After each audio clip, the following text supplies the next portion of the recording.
दिखाई पड़ता है एक मगरमच्छ एक बच्चे को घसीटते हुए पानी के अंदर ले जा रहा है। मां पार्वती उस मगरमच्छ से कहती है, निवेदन करती है कि इस बच्चे को छोड़ दो। वो कहता है, सृष्टि ने, ब्रह्मा ने मेरे लिए यही आहार निर्धारित किया है। हर छठे दिन अपनी उदर पूर्ति के लिए जो मुझे मिल जाए मैं उसका सेवन करता हूं।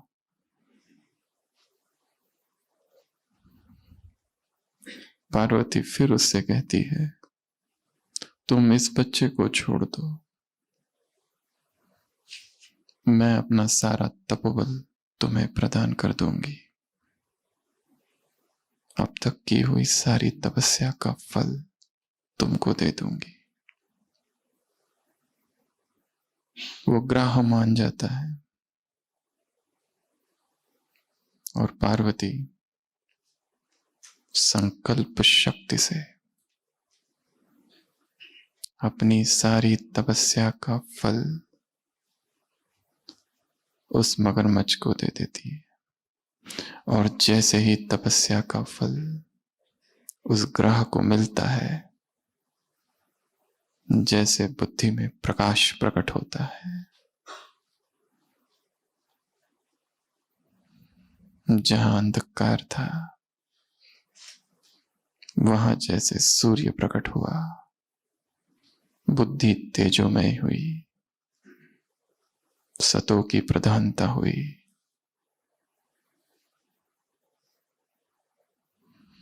और उस मगरमच्छ ने कहा कि हे माते, मैं इस बच्चे को ऐसे ही छोड़ देता हूं, तुम अपना तपोबल वापस ले लो।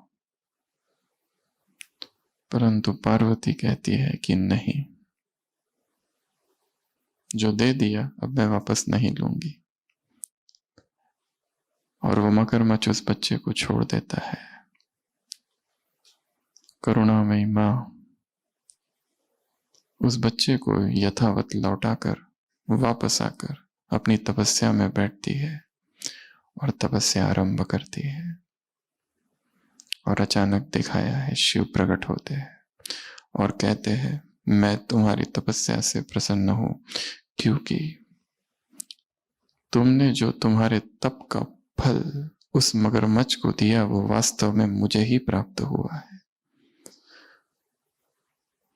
अब तुम्हें और कोई तपस्या करने की आवश्यकता नहीं है। और वो उसे अर्धांगिनी के रूप में स्वीकार करते हैं।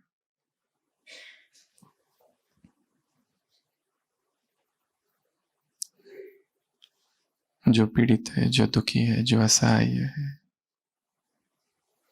जो उनकी मदद करता है, अपनी तपस्या का फल उन्हें प्रदान करता है, वो वंदनीय है, वो वास्तव में तपस्वी है।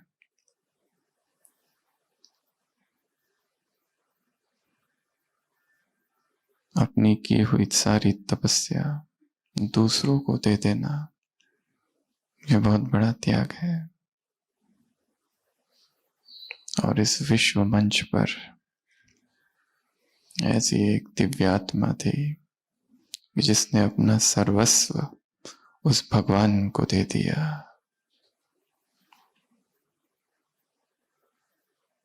ब्रह्मा ने एक शिव को अपने तन में स्थान दिया, परंतु दादी गुलजार ने शिव के साथ ब्रह्मा को भी दिया। अपना संपूर्ण जीवन, अपने संपूर्ण जीवन की सारी तपस्या विश्व कल्याण हित लगा देना, ये बहुत बड़ी उपलब्धि है, बहुत बड़ा त्याग है, बहुत बड़ा भाग्य भी है।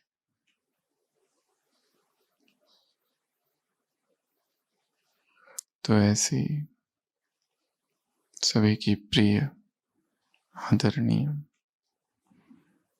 दादी का व्यक्त आरोहण उस दिन हुआ जहां विश्व में शिव का व्यक्त अवतरण का दिन था। विधाता ने भी कैसा दिन चुना। शिव ने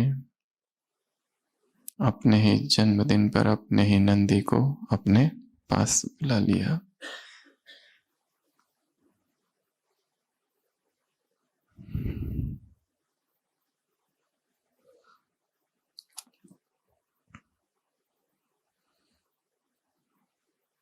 हम क्या सीखे, हम क्या करें? जब किसी महान व्यक्ति का इस संसार से प्रयाण होता है तो दो प्रकार के लोग हो जाते हैं। एक वो जो भगत, और दूसरे जो वो करते हैं जो उस महान व्यक्ति ने किया था और जो महान व्यक्ति चाहता था, जैसा उसका आचरण था, जो उसके स्वभाव में गंभीरता थी, वही गंभीरता हमारे स्वभाव में आ जाए। जो उसके स्वभाव में चंचलता का अभाव था, वही चंचलता का अभाव हमारे स्वभाव में आ जाए। जो उसमें अनटच्ड पवित्रता थी, जो उसमें महानता थी, जो उसमें दिव्यता थी, वही दिव्यता, वही महानता, वही पवित्रता हमारे स्वभाव में आ जाए।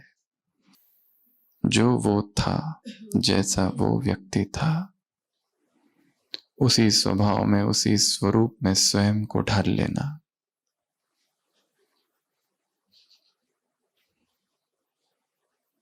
उसके अस्तित्व को अपने अस्तित्व का हिस्सा बना लेना।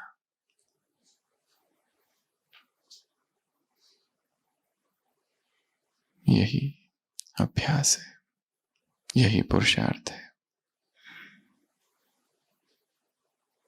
मन से महान आत्माओं के संग में रहना,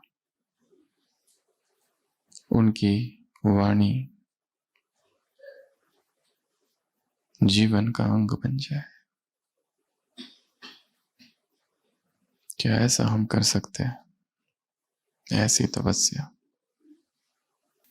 दादी को किसी ने पूछा था कि आध्यात्मिक उन्नति हो रही है कि नहीं हो रही है, इसका मापदंड क्या है? Science of spiritual progress. दादी ने 5 बातें बताई थी। अगर ये हो रहा है तो समझो आध्यात्मिक उन्नति हो रही है। अगर ये नहीं हो रहा है तो समझो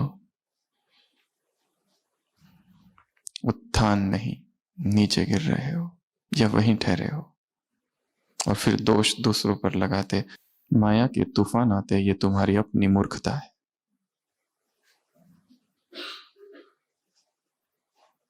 इसमें बाप क्या करे, टीचर क्या करे, भाग्य क्या करे? संग दोष में तुम हो। ये समझो, एक अभ्यास दिया है सुबह की मुरली में, बड़ा शक्तिशाली अभ्यास है। ये शिव बाबा का हुक्म है।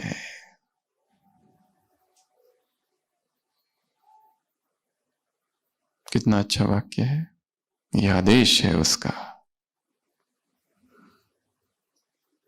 जो हमारी सबसे बड़ी कमी है उसको अपनी डायरी पर लिखो और ऊपर एक वाक्य लिख दो, बाबा ने मना किया है। बाबा ने मना किया है, यह उसका आदेश है। कब तक रोते रहेंगे, कब तक दुखी होते रहेंगे, कब तक उदास होते रहेंगे और अपनी उदासी, अपना दुख का कारण किसी और को बताते रहेंगे? कब तक मोहजाल में फंसते रहेंगे? क्या मिला इस मोह से? अब तक तो सुना था संसार में दुख है, भगवान उवाच संसार ही दुख है।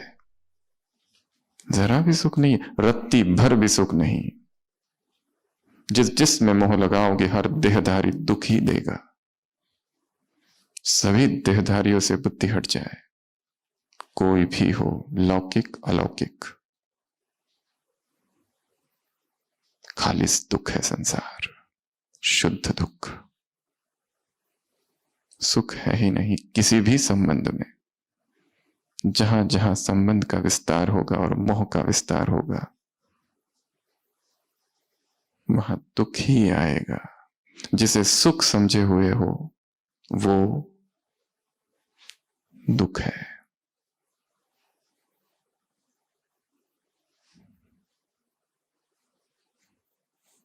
शिव बाबा का हुक्म है, शिव बाबा का आदेश है, आज्ञा है भगवान की।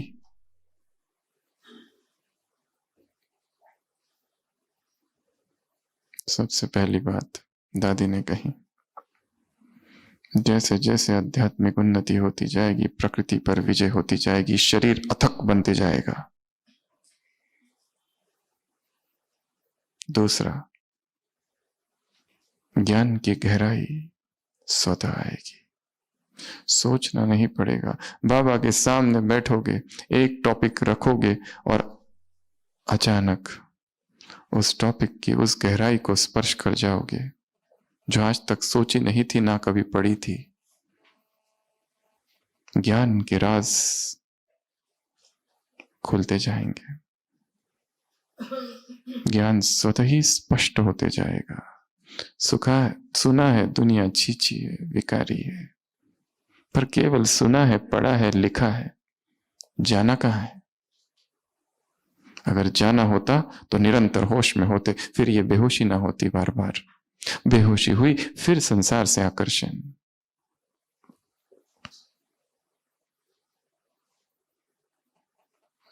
फिर नया मोह। शादी करता है व्यक्ति, दुखी होता है, सोचता है इसको मार दूं, पर फिर रुकता है, ये भी कैसे करूं। और एक दिन वो मर ही जाती है, फिर सोचता है झंझट मिटी, फिर खुश है, फिर संकल्प करता है इसके बाद ऐसी झंझट फिर ना लूंगा, पर 3-4 मास के बाद फिर खोज जारी। लोग कहते हैं तुमने तो कहा था कि अब नहीं खोज करूंगा। वो कहता है सभी स्त्रियां वैसी थोड़ी होती है, कुछ कुछ अच्छी भी तो होती है। फिर खोज शुरू, और फिर बंधन, और फिर दुख।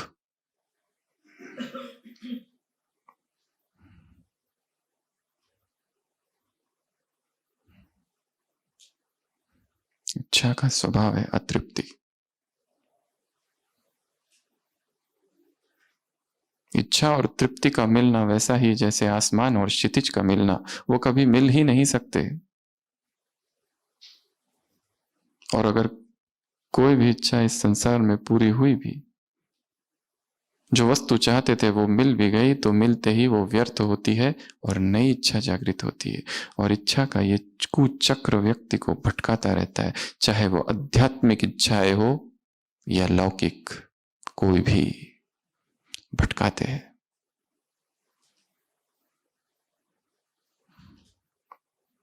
ज्ञान की समझ तो दूसरा मापदंड है आध्यात्मिक उन्नति का, कि ज्ञान क्या है, जैसा है वैसा है, समझ आने लगता है।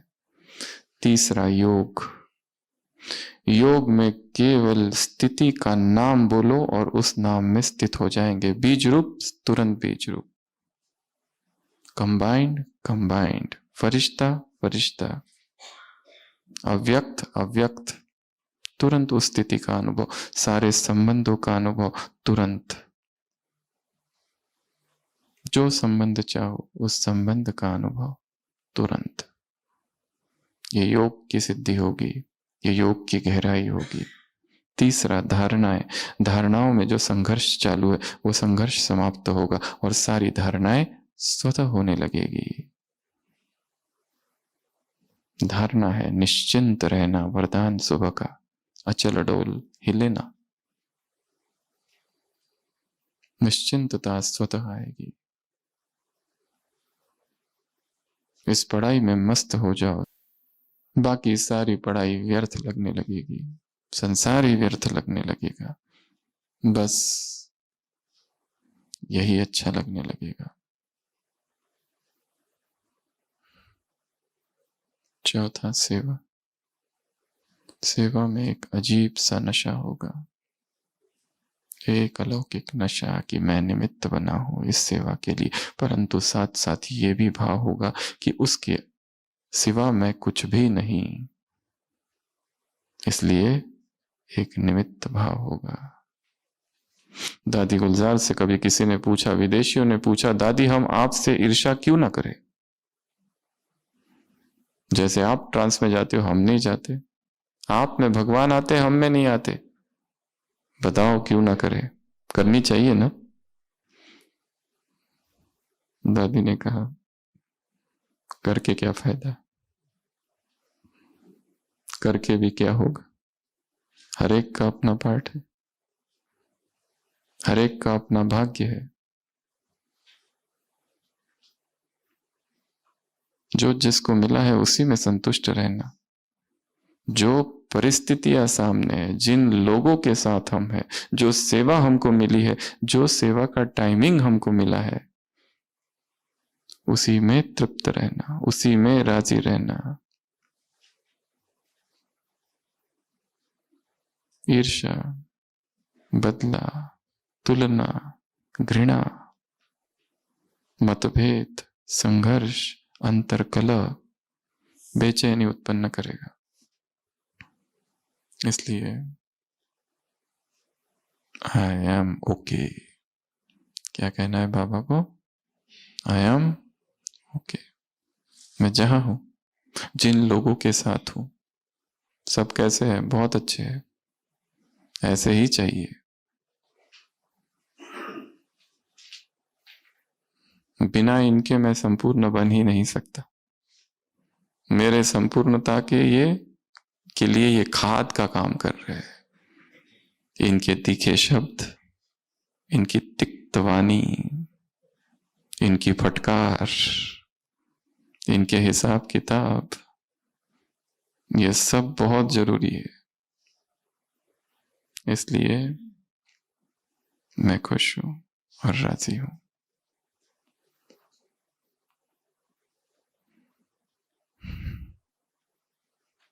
ये 5 बातें अपने आप होने लगे, ऑटोमेटिक, स्वतः, सहज, तो समझना आध्यात्मिक उन्नति हो रही है। पर इस आध्यात्मिक उन्नति में कुछ बाधाएं हैं, जिसकी आज हम चर्चा करेंगे। 3 प्रकार के संस्कार होते हैं। पहला वो संस्कार जो पानी पर खींची हुई लकीर है, दूसरा वो संस्कार जो रेत पर खींची हुई लकीर है, और तीसरा वो संस्कार जो चट्टान पर खींची हुई लकीर है। हमारे संस्कार कुछ कुछ उन चट्टान पर खींची हुई लकीरों की तरह हो गए। इन चट्टान को पिघला देना है, और जो अच्छे संस्कार है, जो दैवी संस्कार है, वो शायद पानी पर जैसे है। मधुबन में आए, भट्टी की, 4 दिन रहे, महान संकल्प, यहां से गए, 10 दिन इसका प्रभाव और खलास। फिर अब उधर की दिनचर्या चालू, जैसे थे वो दिनचर्या आकर्षण कर रही है, खींचती है वो दिनचर्या, फिर। और यहां की भट्टी एक अतीत का संस्मरण रह जाता है। हम भी गए थे, हमने भी वो देखा था, तब ये हुआ था, केवल याद बच गई है बस।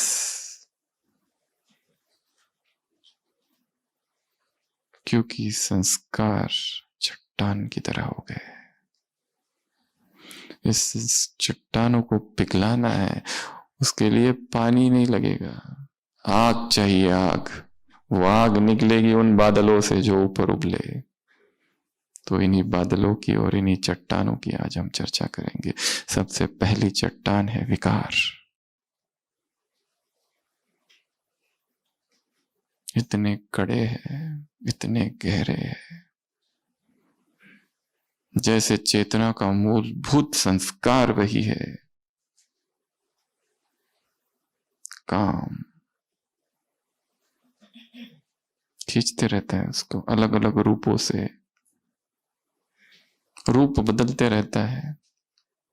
किसी देहधारी के गुण से आकर्षण, किसी की विशेषता से आकर्षण, किसी की सेवा से आकर्षण, तो किसी की सुंदरता से आकर्षण, किसी की देह से आकर्षण प्रकट होते रहता है। वो विकार बहुत गहरा बैठा हुआ है, एक चट्टान है। और हम जो पुरुषार्थ कर रहे हैं, छोटी सी हथौड़ी और छोटी सी छेनी, कैसे टूटेगा वो? हिलता ही नहीं हो तो फिर वहीं आके रुक जाते हैं। सारा कुछ करके घूम घूम के जैसे वो केंद्र है जीवन का विकार, उसी के इर्द गिर्द चेतना घूम रही है, यहां वहां चक्कर लगा के फिर वहीं पहुंच जाती है। इसमें एक बात समझने जैसी है, शिव को अर्धनारीश्वर कहा गया है, वैसे हम सभी में स्त्री और पुरुष दोनों हैं। स्त्री में जो स्त्री एक पुरुष की खोज में है जो वास्तव में उसी में निहित है। इसीलिए बाहर की कोई भी खोज उस स्त्री को कभी भी तृप्त नहीं कर सकती, क्योंकि जिसकी वो खोज में है, वो अंग, वो भाग, वो खंड उसी में छिपा हुआ है। उसी तरह पुरुष जिस स्त्री की खोज कर रहा है, वो भाग, वो खंड उसी चेतना में निहित है। स्त्रैण और स्त्रीत्व और पुरुषत्व एक ही जगह पर है। इसलिए बाहर का कोई पुरुष कभी तृप्त नहीं कर सकता, बाहर की कोई स्त्री कभी तृप्त नहीं कर सकती। इस बात को समझना है, नहीं तो ये खोज जारी ही रहेगी। कोई दोस्त, कोई साथी, कोई संगी, कोई सहारा, कोई आधार, कोई कंधा जिस पर रख के रोए, खोज जारी रहेगी। बुखार आ जाए तो कोई यहां प्यार से हाथ रखते, आहा हा, कोई सहारा चाहिए, क्यों चाहिए? और सारे सहारे लेकर देख लिए हैं, अनुभव कर लिए हैं, फिर भी व्यक्ति सीखता नहीं है। एक व्यक्ति से वैराग हो जाता है, पर दूसरे की खोज चालू हो जाती है। वैराग अर्थात सभी व्यक्तियों से वैराग, एक स्त्री से नहीं सभी स्त्रियों से, एक पुरुष से नहीं सभी पुरुषों से, एक आत्मा से नहीं सभी आत्माओं से। तब तक ये विकार हटेंगे ही नहीं। दूसरी बात, आत्मा अपूर्ण है परमात्मा के बिना, उसे कोई भी देहधारी कभी भी नहीं भर सकता। निकृष्ट तल पर शरीर का मिलन, उसके ऊपर मन का मिलन, उसके ऊपर आत्मा का मिलन, आत्मा आत्मा का मिलन, उसके ऊपर परमात्मा का मिलन।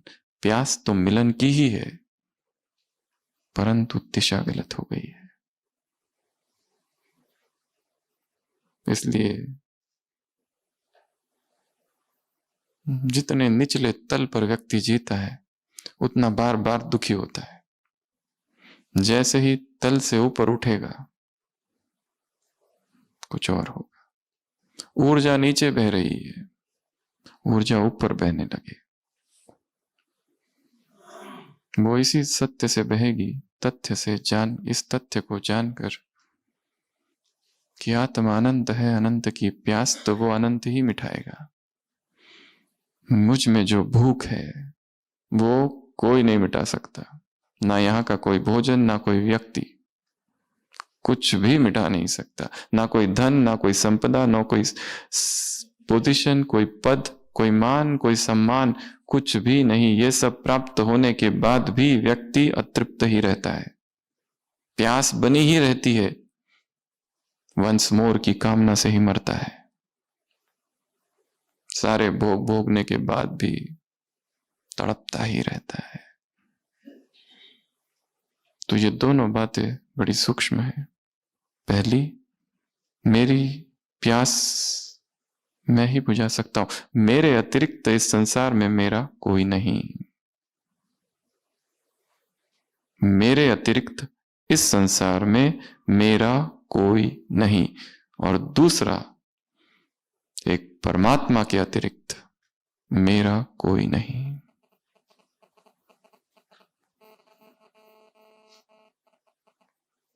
इसकी गहराई में चले जाना है। घंटों बैठकर सोचो इस बात को, अपने सारे जीवन को उलट पुलट करके देखो। कितने व्यक्ति आए इस जीवन में, पति आया, पिता आया, बच्चा आया, कैसे रहे ये सब? पत्नी आई, बच्ची आई, माँ आई, कैसे रहे ये सब? बाहर के मित्र संबंधी आए, क्या रहे, कैसे संबंध रहे?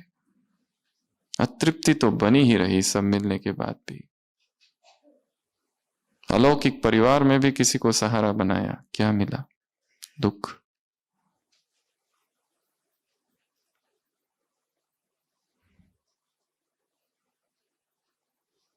ये संसार में दुख नहीं, संसार ही दुख है।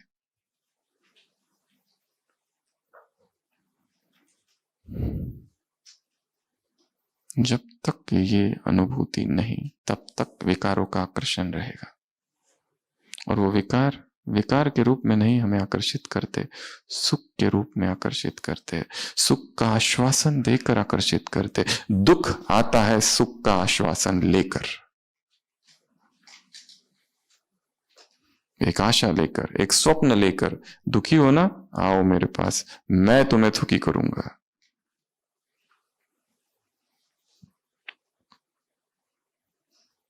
इस संसार का हर सुख दुख है।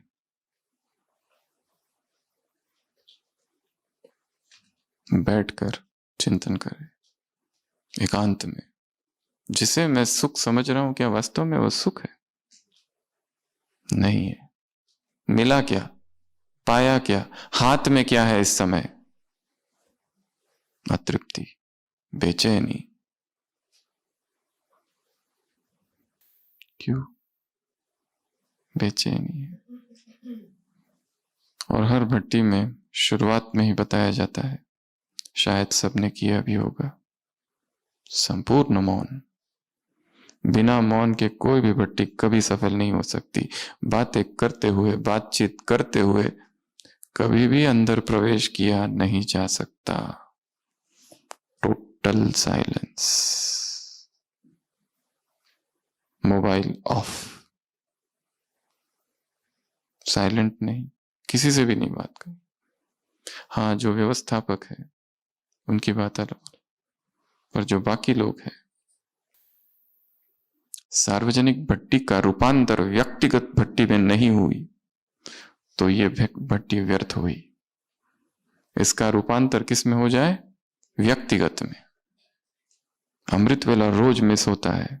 सब कुछ छोड़ दो और 21 दिन अमृत वेले की किताब ले जाओ, सुबह दोपहर शाम बस वही किताब पढ़ो और कुछ भी नहीं, बस उसी पर काम करो दिन रात।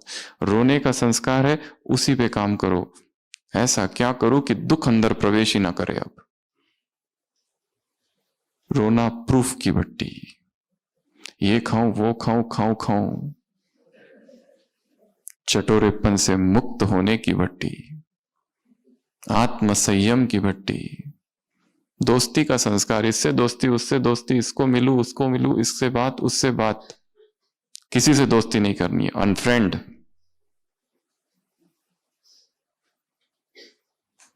फैमिलियरिटी का संस्कार, बहुत बोलने का संस्कार, बहुत बातें करने का संस्कार, उस पर काम करना है। दादी से एक बात सबको सीखनी है, गंभीरता।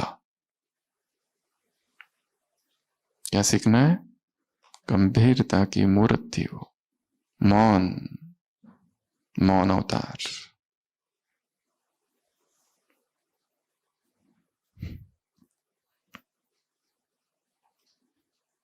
विकारों को जड़ से निकालना है, ऊपर ऊपर से नहीं। प्रतिज्ञाएं बहुत कर ली, लेटर बहुत लिख दिए, बाबा को बहुत सुना दिया, पर विकार तो जैसे कि वैसा ही है। वो खत्म हो जाए, नष्ट हो जाए, समाप्त हो जाए, रहे ही ना। उस सबकॉन्शियस लेवल पर काम करना है। ये गहरा काम है, गहरा ऑपरेशन है ये। इसमें ऐसे ऐसे चीरे लगाने पड़ेंगे और ऐसा ऐसा कहां कहां से क्या मवाद निकल के आएगा पता नहीं। यहां चीरा लगाना है, एक एक पल सफल करना है। और जिन्होंने मोबाइल अब तक बंद नहीं कर रखे हैं, स्विच ऑफ। खोलेंगे, पट्टी पूरी होगी कितने बजे? 2 बजे। तब तक ऑफ, पहला नियम। दूसरा, आपस में कोई भी बात नहीं करनी, कोई भी नहीं, कुछ भी नहीं। हर एक ये समझे अगर दूसरों से हम बात कर रहे हैं तो वो तो अपना ऑपरेशन कर रहे हैं, ऑपरेशन में बाधा डाल रहे हो उसके। ऑपरेशन अंदर चालू है, लाल लाइट लगा है, रिश्तेदार आके कहते हैं हमको पेशेंट से मिलना है, तो क्या होगा? दूसरे की तपस्या भंग नहीं करनी है। सेकंड, थर्ड, इस कैंपस से बाहर कहीं नहीं निकलना है। बंद कर दो खुद को। कमरा ओम शांति भवन, meditation hall, 4 Dham, that's it, and dining. इसके अतिरिक्त इससे मिलूं, उससे मिलूं, इस भाई से मिलूं, उस भाई से मिलूं, ये डिपार्टमेंट, वो डिपार्टमेंट, यहां क्या हो रहा है, वहां क्या हो रहा है, चुप।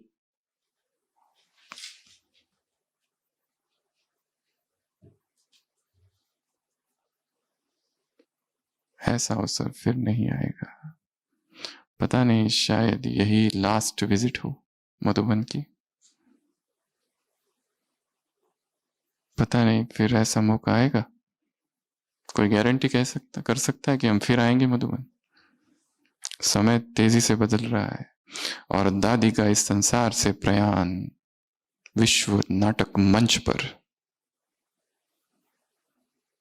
एक क्रांति को जन्म देगा। ड्रामा का नया पन्ना पलटा है, कुछ तो होगा जिसकी हमने कल्पना भी नहीं की होगी, पर मुरलियों में वो आता रहा होगा। अभी यहां तक तो पहुंचे, शायद घर से निकल नहीं पाएंगे। तो ऐसा अवसर नियति ने दिया है इस तपोभूमि में आकर तपस्या करने का। बचपन से लेकर अपना सारा जीवन उलट पुलट करके देखो क्या हुआ। कितना मौन चाहिए, कितना एकांत चाहिए इसके लिए। हमें याद है जब हम 22 वर्ष के थे, अचानक एक ऐसा मौन आ गया था। 3-4 मास किसी से बात ही नहीं की थी, चुप, ऐसा मौन। और उसमें से वो 15 दिन हमने अपना पूरा जीवन लिखा था, क्या क्या किया। बचपन से जहां से हमको याद है, जैसे किसी चट्टान पर बैठे हैं और वहां से सब कुछ दिखाई दे रहा है। अभी अभी MBBS पूरा हुआ है, इंटर्नशिप पूरी हुई है, अभी पोस्ट ग्रेजुएशन की तैयारी चालू है। भाई के कमरे में बैठे थे और पढ़ाई कर रहे थे, परंतु पढ़ाई करते करते संसार से जैसे बुद्धि उड़ गई और मौन प्रवेश कर गया अंदर। ऐसा मौन कि दिखाई देने लगा ये जीवन, और इस जीवन के बाहर का वो जीवन भी, इसके पहले का। जैसे वो वैराग प्रकट हो रहा है। देख रहे हैं तपस्वी तपस्या कर रहा है, संसार से विरक्त है, भगवान की खोज में है। और भगवान की खोज चालू तो थी ही, पर तीव्रता से की। तो बात हम कह रहे थे मौन की। 15 दिन में एक भी शब्द मुख से नहीं निकला, 0।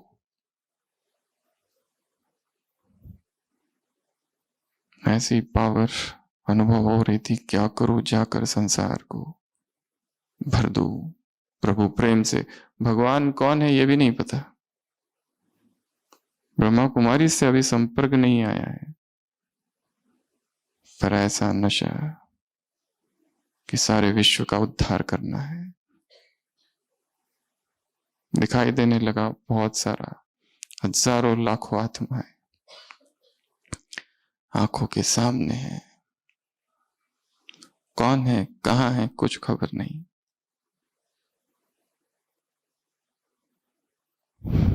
अगर कुछ पाना है यहां से, चुप हो जाओ।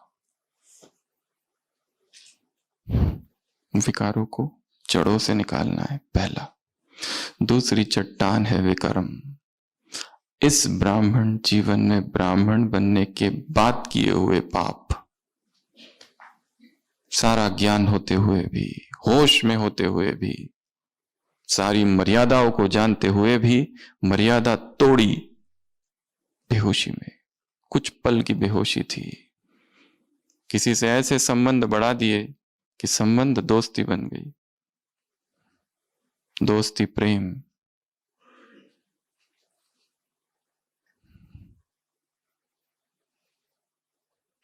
प्रेम शारीरिक आकर्षण।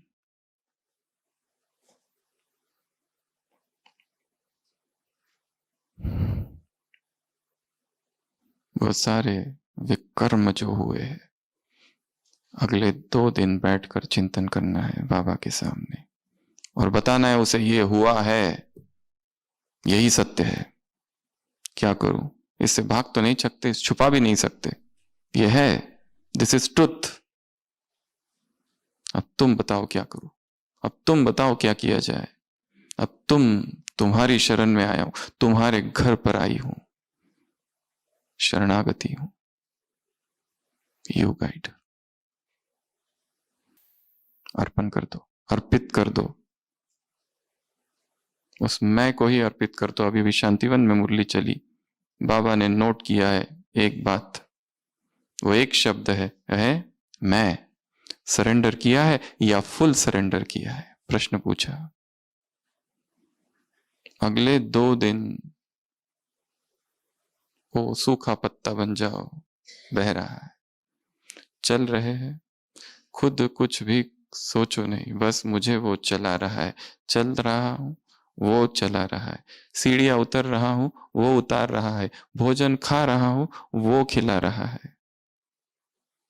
ऐसा अर्पित कर दो, ये जीवन है, इसमें ये हुआ है। अब तुम बताओ क्या करूं। जाई विधि होई नात हित मोरा, जिस विधि से मेरा कल्याण हो वो मार्ग अब तुम बताओ।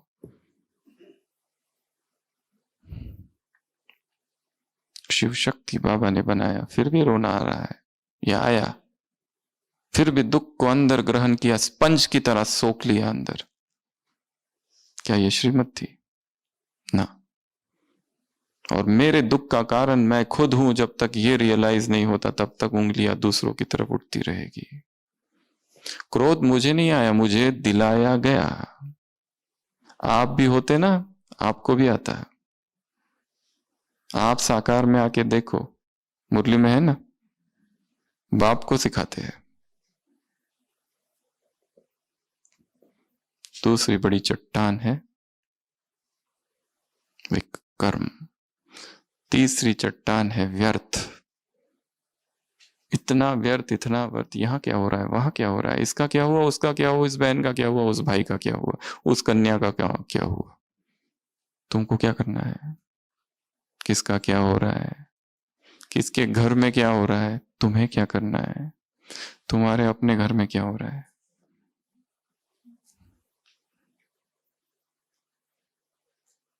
ताक झाक, मधुबन में क्या हो रहा है, इसने क्या किया, उसने क्या किया, इस डिपार्टमेंट में।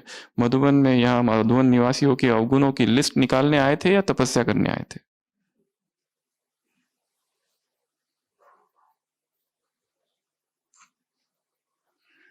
Mind your own business. चौथा, नकारात्मकता, नेगेटिविटी, मन में इतना निगेटिव भर रखा है, इतना, और सबसे ज्यादा निगेटिव अपनों के लिए भर रखा है। ये जो आसपास वाले, फिर बाजू में जो बैठा है ना, उसी के लिए, क्योंकि अवगुण इतने सारे देखे हैं, वही दिखाई देते। एकांत में बैठकर उसके अगर गुण लिखने का हो तो मुश्किल हो जाए, पर यह काम करना है। जिसके लिए सम्मान कम है, जिसकी निगेटिविटी ज्यादा दिखती है, कुछ तो उसमें होगा, ऐसे ही थोड़ी ना भगवान ने उसे रखा है। लिखना है बैठकर उसके गुण क्या है, कुछ तो उसमें ऐसा है, एकदम बुद्धि में प्रकाश आएगा और निगेटिविटी कम होगी। या जीवन में जो परिस्थिति आई है उनके प्रति निगेटिविटी है। दो मित्र एक ही जूते की कंपनी में काम करते, कंपनी ने उन्हें एक ऐसे गांव में आदिवासी क्षेत्र में भेजा, जाओ जूते बेचो।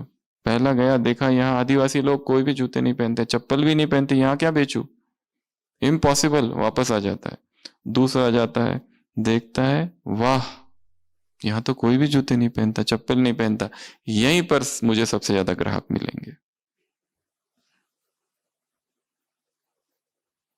सोच, परिवर्तन एक सोच की दूरी पर है। पांचवा, आलस अलबेलापन। बाबा ने कहा शिवरात्रि में क्या करो, जागरण। किस नींद से? आलस की, अलबेलेपन से, अज्ञान की।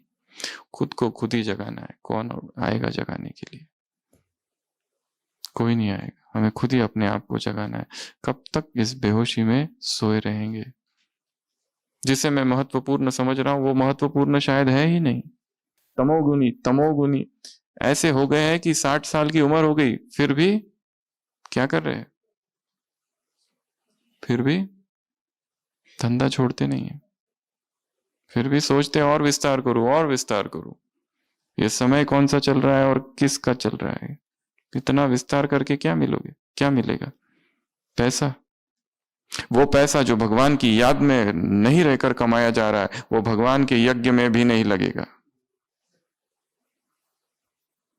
जिसमें लोभ है, ऐसा पैसा यहां नहीं लगेगा। और अगला,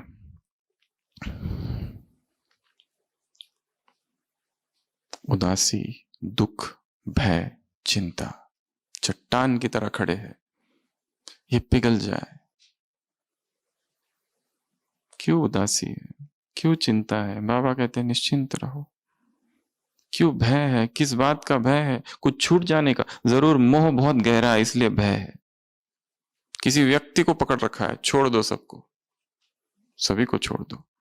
बच्चे को पकड़ रखा है, बच्ची को पकड़ रखा है, पति को पकड़ रखा है, पत्नी को पकड़ रखा है, कोई ना कोई चीज को पकड़ रखा है जरूर, इसलिए भय है कहीं ये छूट ना जाए। पहले ही छोड़ दो मन से।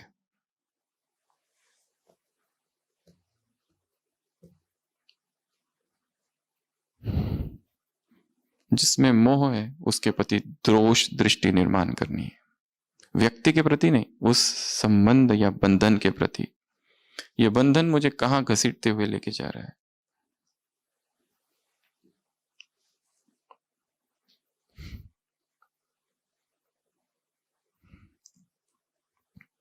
क्यों उदासी है? जरूर ज्ञान की समझ में कमी है इसलिए उदास रहता है मन। ज्ञानियों में भी बहुत उदासी है, ब्राह्मणों में भी अजीब तरह की उदासी है।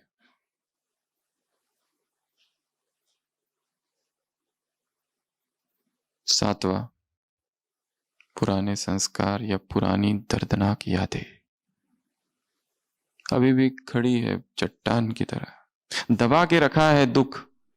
एक माता थी, ज्ञान में चलती थी, उसका युगल ने शरीर छोड़ दिया, वो तटस्थ खड़ी रही, बहुत प्यार था, और लोगों ने जब उसकी प्रशंसा की, कितना वैराग तुम्हारा, कि पति चला गया फिर भी नहीं रोती। फिर उसको और थोड़ा जोश आया और बिल्कुल भी नहीं रोई फिर तो। क्योंकि जब इस बातों में, योगी होने की बात में कोई हमारी तारीफ करता है तो ऐसा लगता है और इसको दृढ़ता से किया जाए। पर 3-4 मास के बाद उसको फिट्स आने लगे, हिस्टीरिया, कुछ कुछ होने लगा शरीर में। दवाइयाँ, ये डॉक्टर, ये साइकेट्रिस्ट, वो साइकेट्रिस्ट, ठीक नहीं हो रहा।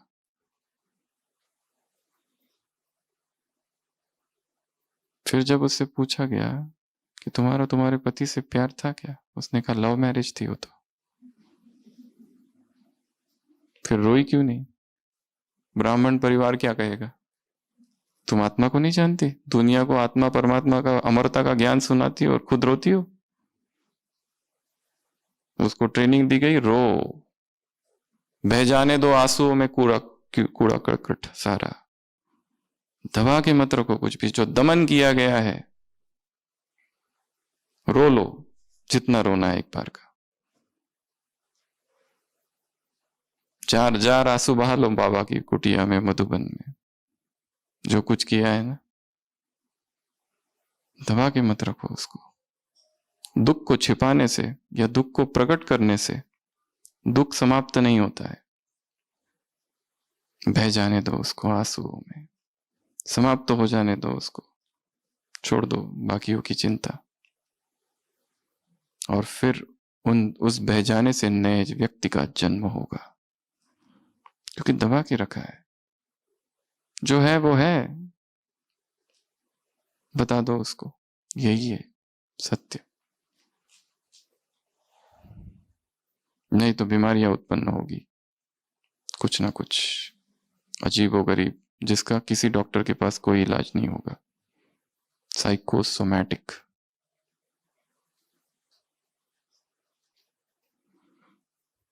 ये आंसू बह जाएंगे ना, फिर रोना प्रूफ की अवस्था आएगी धीरे धीरे।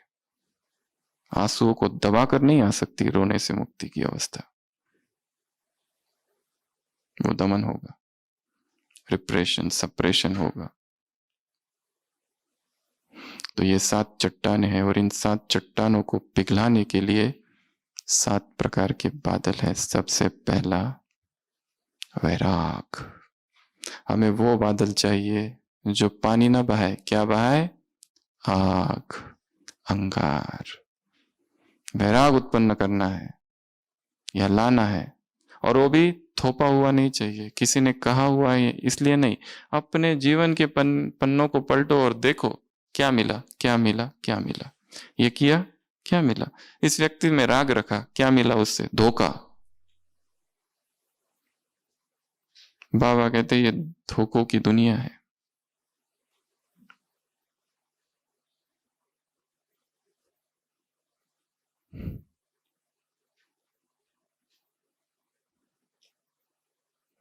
वैराग 2 चीजों से, शरीर और संसार। शरीर मिट्टी है, संसार भी मिट्टी है, इसी को वैराग कहा जाता है। व्यर्थ हो जाए, क्या आकर्षित हो? इस देह की तरफ। क्या है इस देह में? आंखें बंद करके ध्यान लगाकर देखो अंदर की सच्चाइयों को, ऊपर से नीचे तक क्या है, ऊपर से नीचे, नीचे से ऊपर, ऊपर से नीचे, नीचे से ऊपर। देखते रहो, देखते रहो, देखते रहो, रोज आधा घंटा बैठकर अपने कमरे में। क्या है इसमें? जिसको अपने ही देह से वैराग हो गया, वो किसी और की देह में कभी नहीं फंसेगा। चक्कर लगाओ हॉस्पिटल के, देखो कैसे लोग तड़प रहे हैं। देखो उन डायलिसिस पेशेंट को, उन किडनी पेशेंट्स को, उन कैंसर के पेशेंट्स को। कहाँ है सौंदर्य? कैंसर, टीबी कहाँ है? अनाथ आश्रम में जाकर देखो बुढ़ापा, ये है सत्यता।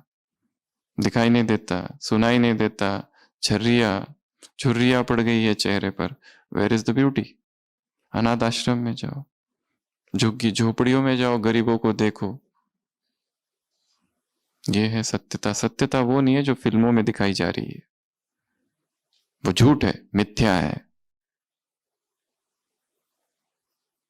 ये है देह का सौंदर्य। शमशान घाट पर जाओ, देखो जलती हुई चिताओं को बार बार। महात्मा बुद्ध खड़े हैं, सारथी है, बूढ़ा है, बचपन से देखा है सिद्धार्थ को। सिद्धार्थ कहता है मैं सन्यास ले रहा हूं, मैं संसार का त्याग कर रहा हूं। वस्त्र ले जाओ, ये गहने ले जाओ, बाल को काटता है, वो कहता है रुको रुको मत करो ऐसा, तुम युवा हो, सम्राट बन सकते हो, पीछे मुड़कर तो देखो तुम्हारी सुंदर पत्नी, सुंदर बच्चा, सुंदर साम्राज्य है। महात्मा बुद्ध पीछे देखते हैं, कहते हैं मुझे केवल आग की लपटें दिखाई दे रही है बस, and nothing else, only the sparks of fire. जब तुम भी देख लोगे ना, तब तुम्हें भी वो आकर्षित नहीं करेगा। तो कौन सा बादल चाहिए? उबलता हुआ वैराग का बादल, जो अंगारे बरसाए और ये सारी चट्टाने पिघल जाए। दूसरा तप चाहिए, तप, तपस्या का बादल। चुपचाप अपने अंदर ही अंदर तपस्या करना है। प्रभु प्रेम की भट्टी हो सकती है, प्यूरिटी की भट्टी हो सकती है, अमृत वेले की हो सकती है, संबंधों में नष्टो मोहा की हो सकती है, डिजिटल हो सकती है, कुछ भी। 21 दिन ऑफलाइन, टच ही नहीं करना उसको, देखो क्या होता है, कुछ तो होगा।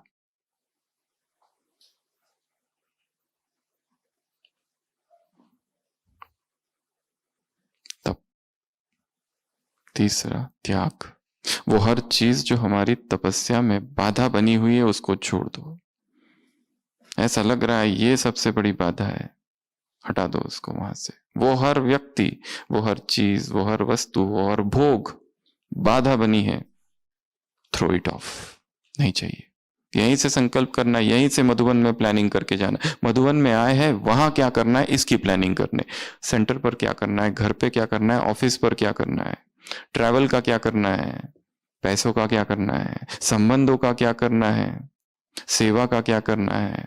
सारी प्लानिंग यहाँ बैठकर करनी है। यहाँ केवल क्लास ही नहीं सुनते बैठना है, केवल आत्मा हूं, परमात्मा की संतान हूं बोलते नहीं बैठना है, प्लानिंग करनी है। एकाग्रता चाहिए इसके लिए, टोटल प्लानिंग करके ही यहां से जाना है।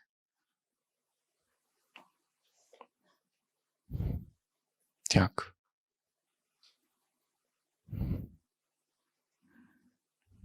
चौथा प्रभु प्रेम, बाबा से प्यार बढ़ाना है। दादियों के पास क्या था सबसे ज्यादा?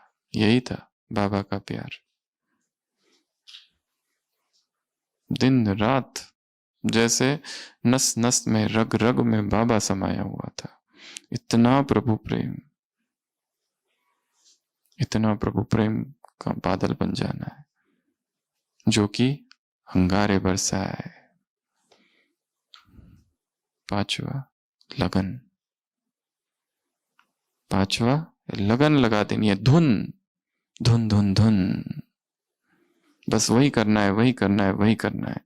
जब तक ना कर लूं तब तक बेचैनी रहे, जब तक इसको हासिल ना कर लूं, इस स्थिति को ना पालू, जब तक इस कमी से मुक्त ना हो जाऊं, जब तक काम का एक अंश भी मेरे अंदर ना रहे, तब तक रुकूंगा नहीं। क्रोध यदि कमजोरी है तो क्रोध से मुक्ति, लगाव है, मोह है, मैं है, धन है, विस्तार है, संबंध है, बाह्य मुक्ता है, अंतर्मुखी हो जाओ। हफ्ते में एक दिन मौन और हफ्ते में एक दिन उपवास, ये अभ्यास करना है। जो हो सके निर्जला, न खाना न पीना, 24 घंटा। तपस्या का दिन बना देना उसको। जो नहीं कर सकते वो रसहार, फल। देखो क्या होता है। अनाज बाधा है, प्रमाद लाता है, सुस्ती लाता है। अपनी दिनचर्या में अनाज को बस एक ही बार कर दो। जो 3 बार करते हैं वो 2 बार, जो 2 बार करते हैं 1 बार। और उसको रिप्लेस करो फलों से, रिप्लेस करो सब्जियों से, रिप्लेस करो सोक्ड ड्राई फ्रूट्स, अंकुरित, जो लाइव फूड है। जितना लाइव अंदर जाएगा उतना शरीर हल्का रहेगा। जितना मरा हुआ उसमें डालोगे मृत अनुभव होगा। पका पका के अपक्व, शक्ति आएगी, पावर आएगी, आत्माभिमानी स्थिति सहज हो जाएगी। परिवर्तन हो गई चेतना में। सबसे गहरी आदत है भोजन व्यक्ति की, विकारों से भी गहरी आदत। उसमें आक्रमण करते ही हिल जाती है चेतना, भूकंप आता है। उसी भूकंप की अवस्था में नए संस्कारों के बीज बोने हैं। तो अभ्यास करना है वो भी एक। तो हम कहा थे, लगन, लगन को बढ़ाना है, जीतना है इंद्रियों को। अगला, पवित्रता का बादल, संपूर्ण पवित्रता।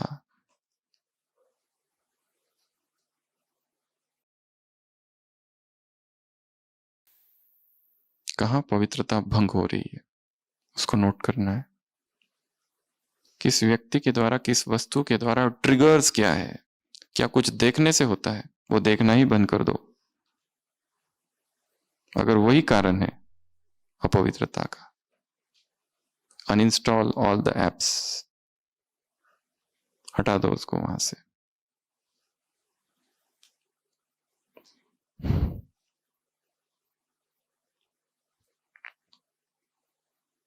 लास्ट, ज्ञान। ज्ञान का बादल बनना है, उबलना है। ढेर सारी अव्यक्त वाणियां हैं, पढ़ना है। अपने आप को होमवर्क देना है, रोज एक अव्यक्त वाणी पढ़कर ही सोएंगे। बिना एक अव्यक्त वाणी पढ़े सोना ही नहीं है, तभी पूरा टारगेट पूरा होगा। जाते समय स्पार्क में छोटी छोटी बुक्स है, अलग अलग टॉपिक्स की, कोई भी किताबें लो और उसका अध्ययन चालू करो। व्यक्तिगत, संगठन में करो वो अलग, पर व्यक्तिगत अपनी एक अलग अध्ययन होता रहे। ज्ञान शक्ति बन जाए, पावर बन जाए, होश जगा दे अंदर, ये काम करना है। तो ये सारे बादलों की हमने चर्चा की, जो आग का रूप ले ले, और ये सारी चट्टाने जो है क्या हो जाए, समाप्त हो जाए। सभी अलर्ट होके बैठेंगे, स्थिर, जैसे अचल पर्वत हो।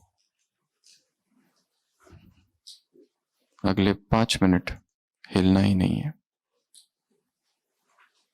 जबान भी ना हिले, उंगली भी ना हिले, हाथ भी ना हिले, बिल्कुल स्थिर। आंखें बंद, हाथ नीचे, जहां रख दिए बस रख दिए।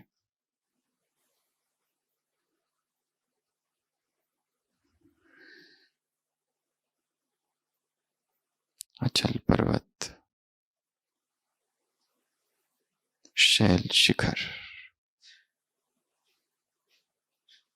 मैं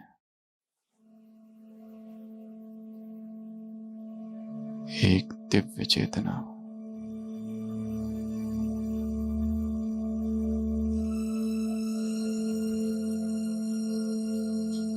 अखंड तपस्वी हूं,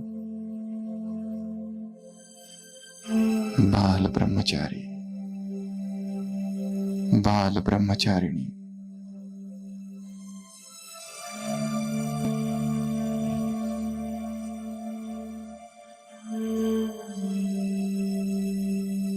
सारी चेतना भ्रुकुटी के मध्य केंद्रित, आंखों के सामने अपना चेहरा लाएंगे और उसके मस्तक के बीच चमकता मणि देखेंगे। स्वयं की ही आत्मा का साक्षात्कार।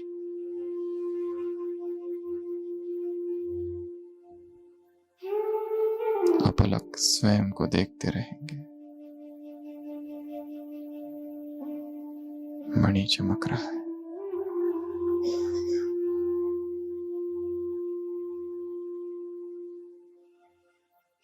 मुझ आत्मा से दिव्य प्रकाश सारे शरीर में जा रहा है। शरीर का एक एक अंग प्रकाशित हो रहा है। पवित्रता की किरणें मस्तिष्क में, छाती, पेट में। दायां हाथ, बायां हाथ,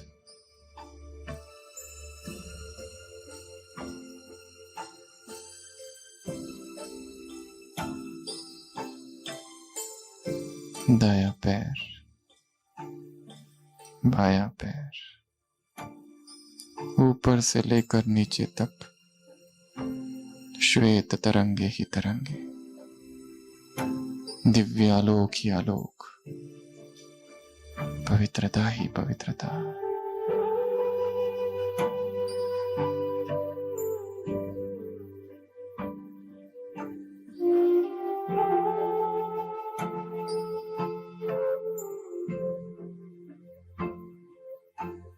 फिर से पैरों के नीचे से सिर के सिरे तक आएंगे, ऊपर से नीचे और नीचे से ऊपर तक प्रकाश फैल रहा है।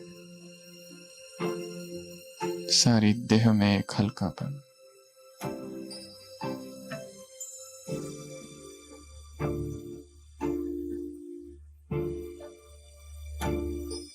शरीर की सारी हलचल समाप्त।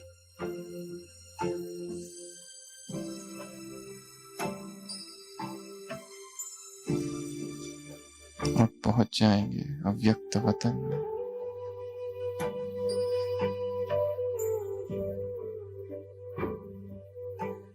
अव्यक्त बाप दादा सम्मुख अनुभव करेंगे। बाबा अपना वरदानी हाथ मेरे सिर पर रखे हुए हैं और इस भट्टी की सफलता के लिए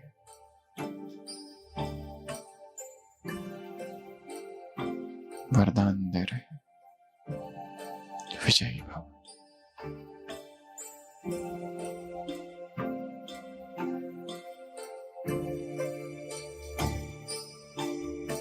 देखेंगे सूक्ष्म वतन में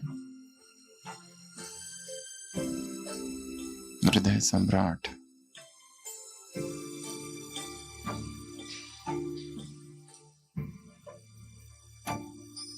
ब्राह्मणों की अति प्रिय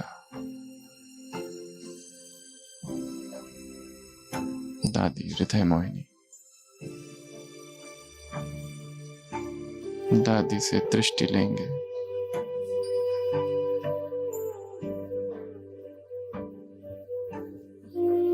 उन आंखों में भगवान की झलक है।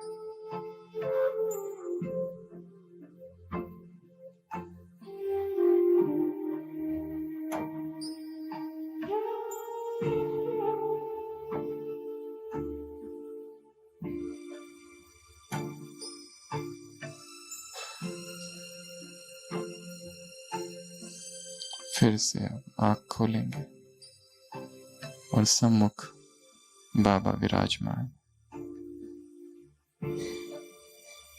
बाबा की आंखों में देखेंगे, दृष्टि लेंगे।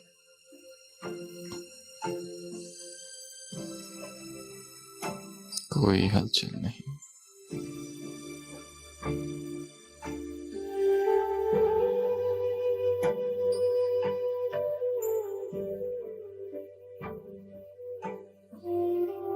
बाबा के मस्तक से, आंखों से शक्तियों का प्रकाश,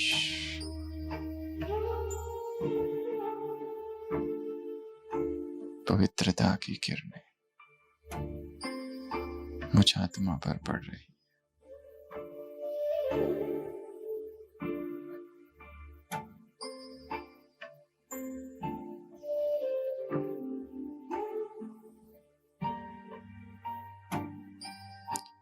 अर्पण कर देंगे स्वयं को।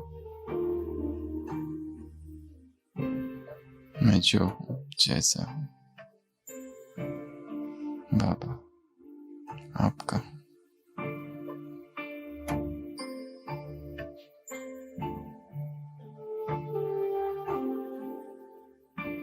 संपूर्ण समर्पण।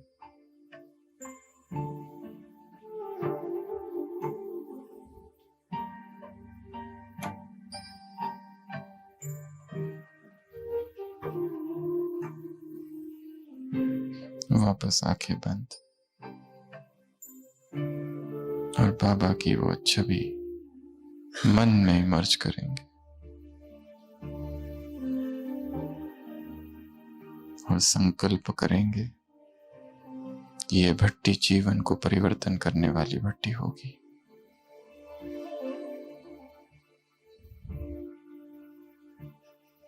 जीवन का टर्निंग पॉइंट होगा। आंखें खोलेंगे।